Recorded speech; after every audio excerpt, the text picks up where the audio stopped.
So technology can be used for the gospel, which is fantastic, but the control, and the lack of privacy is already there. It's not one day going to be there where there's no privacy at all. It really is already here.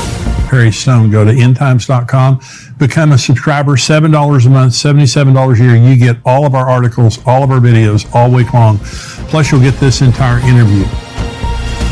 Welcome to the Tipping Point Show. I'm Jimmy Evans. I'm so glad that you've joined me today. Now, I have been teaching from my book, Look Up, and I'm going to resume that teaching next week. But I have a very special guest with me today. We're going to talk about a book that he's written. Perry Stone is an internationally known evangelist and Bible teacher. He's a best-selling author with over 100 books and booklets in print in many different languages. His television program, Manifest, is seen weekly by millions of people all around the world. Perry is a Bible scholar and an end times expert. He's here with me today to talk about his new book, America's Apocalyptic Reset. And the subtitle is Unmasking the Radicals' Blueprints to Silence Christians, Patriots, and Conservatives. What a book. Perry, thank you so much for joining me today. Jimmy, it's great to have you. And as you know, we have a yearly prophetic summit. And when people found out Jimmy Evans was coming to Tennessee, they went crazy. You have a fan base, brother. And I want you to know we're excited to, of course, we're on one of the major networks together during their fundraising and so on. And I just want to say it's a great honor. And I've known you for quite some time and preached at your church years ago in the winter months. And I'm so glad to do that. So thank you for having me. Well, our people love you. We have that in the round sanctuary there. Yes. And they absolutely love you. Well, I've listened to you for I don't know how many years, at least 20 years. And you're a scholar, you are a true scholar, and you have a fascination with the end times and not just the end times, but the things that are happening in the world, but from obviously a prophetic perspective. Right. And you've written this book, America's Apocalyptic Reset. And there's, I love the book.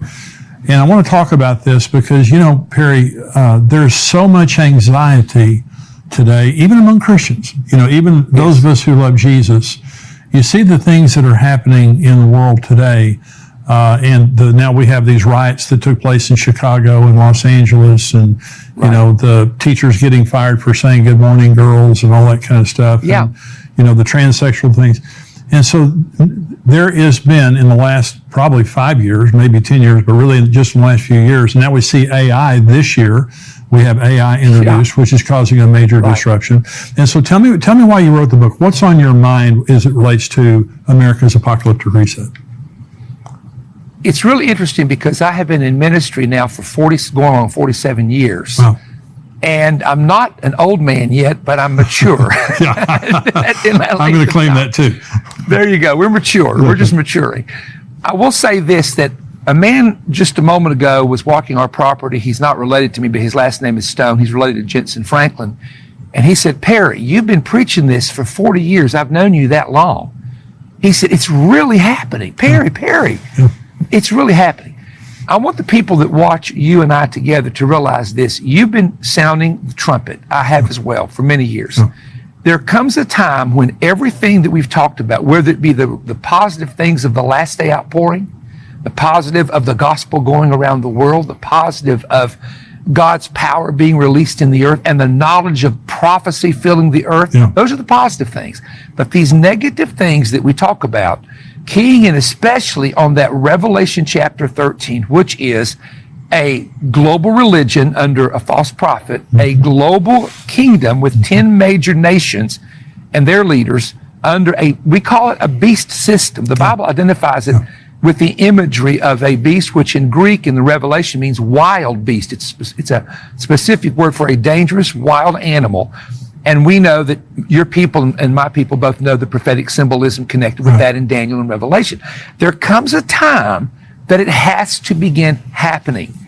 And when Jesus would tell his followers, you believe in God, believe also in me. Do not be afraid. And you see the fear nots in the Bible. And you see the Lord telling people what's going to happen, but at the same time telling the people of God to not be afraid. What we have to do is we have to be alerted to the times. This is the spirit of the sons of Issachar.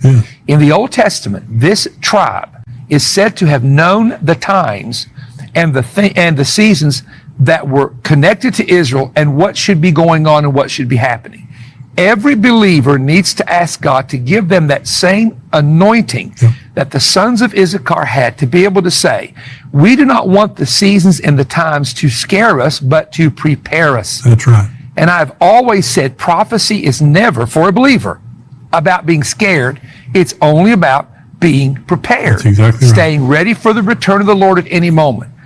Even preparing for like the natural disasters. We know they're coming. That's right. So what do? People who are prepared are less apt to be afraid when they see the events take place because they've already prepared for it.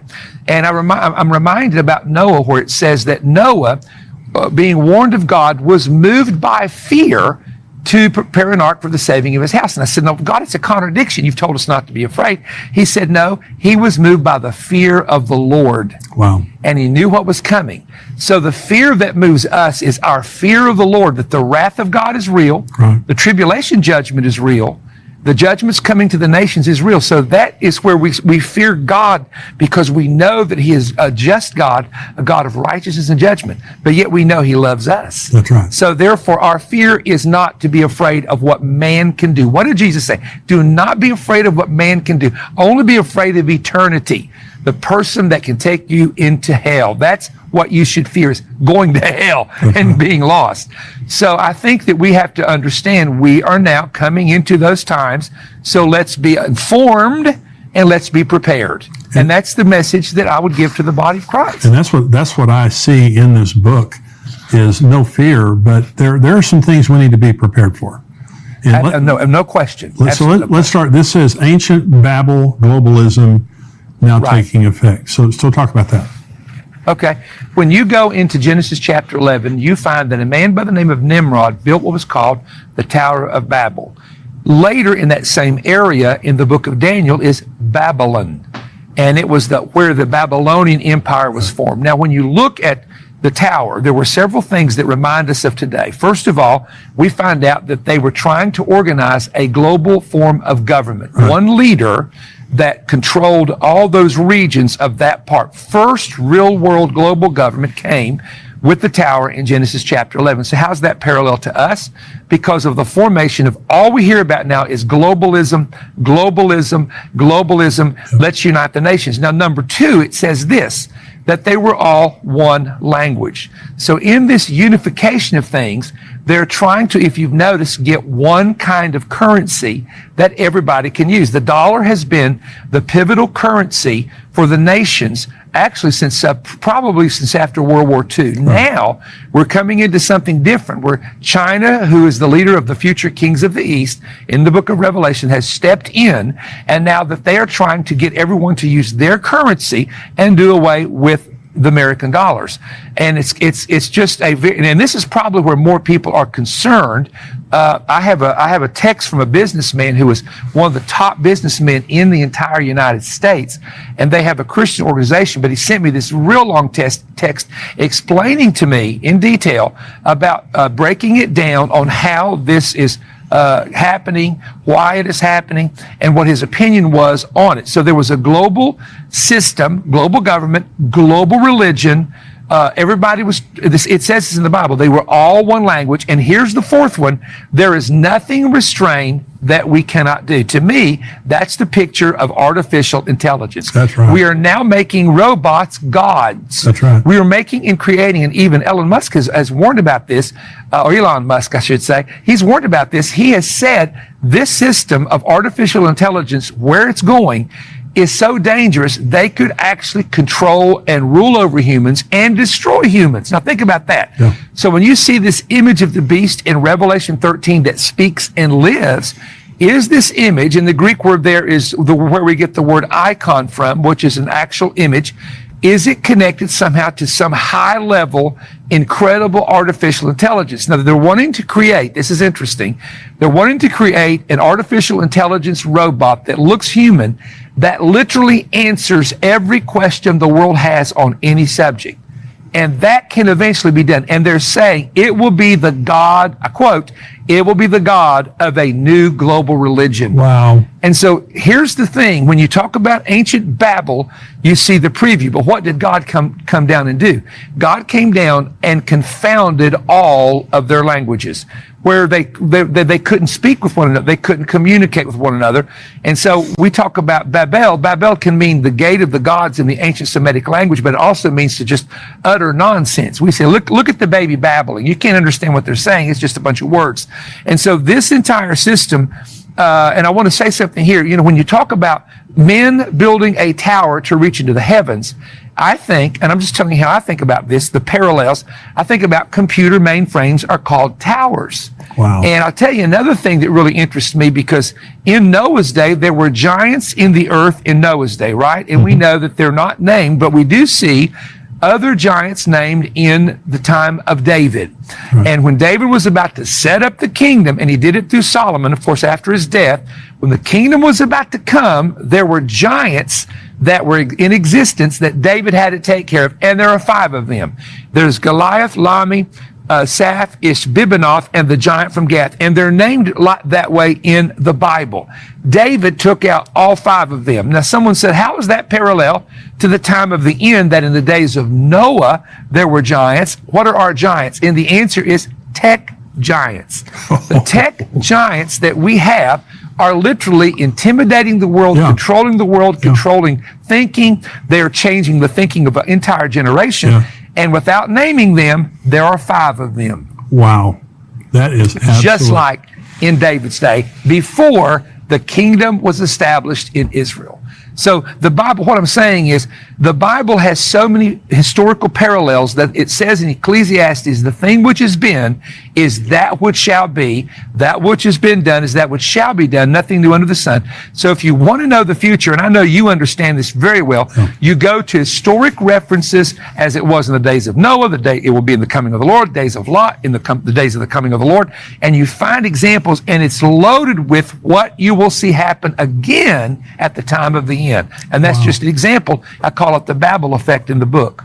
Well, you know, in Genesis 11 that you're referring to, when God came down, it said, because they have one language and they're of one mind, nothing will be impossible for them. That's it. Nothing restrained. Yeah. So they can't do. Yeah, that's what's happening. But look at see it now. Look at the 5 tech giants that you're talking about. They're controlling the world. Totally controlling the world. You can't even go on a computer to get information till you use one of them to find out where you're going. That's right. And you know, it's total control. It is control. In the United States of America, we have antitrust laws. But as it relates to those tech giants, they stand apart from the laws. You would never, 30, 40 years ago, allow a company to become that dominant in one space. But we do. Well, I asked a guy who's very familiar, and I definitely would not name this fellow, he could lose his job, that works on the inside. I said, why is it that these giants get by with so much? And we know there was influence in elections, and we're not going to get into that, but there's so many things that they can control. And he said, one of the main ones that was invented and released was invented for the purpose of allowing the government to track information. Wow. And he said, that's all I'm going to tell you. So in other words, they're not going to take away a system that people trust, that gives all their information, that they can go into and collect that, just like they do, you know, with they do it with commercials. And if you ever notice, and you can test this at home, and I have never met the man. I have been invited to meet the man that does this. There was a man that has a business that it's big as a football field with nothing but computers. And what he does is, if you say, man, I'm so hungry for a hamburger, all of a sudden, if you go to your computer, you'll see maybe a McDonald's or a Burger King ad come up. And that's why you get ads after you said something in your car, or you said something where your computer's present, and it actually exists. It's not a story, it's actually real. And the guy was telling a friend of mine, if Mr. Stone wants me to work with him, if someone is just saying the word prophecy, we can get ads for Mr. Stone's books that will come up right when they look up anything that has an ad, whether it's a news channel or whatever. Mr. Stone's ad would come up. Of course, there's a price to pay for doing it. It's not free. And that's where we're at. I mean, so technology can be used for the gospel, which is fantastic, but the control and the lack of privacy is already there. It's not one day going to, be there where there's no privacy at all. It really is already here. To watch the full interview with Perry Stone, go to endtimes.com, become a subscriber, $7 a month, $77 a year. You get all of our articles, all of our videos all week long. Plus, you'll get this entire interview. Endtimes.com, $7 a month. God bless you.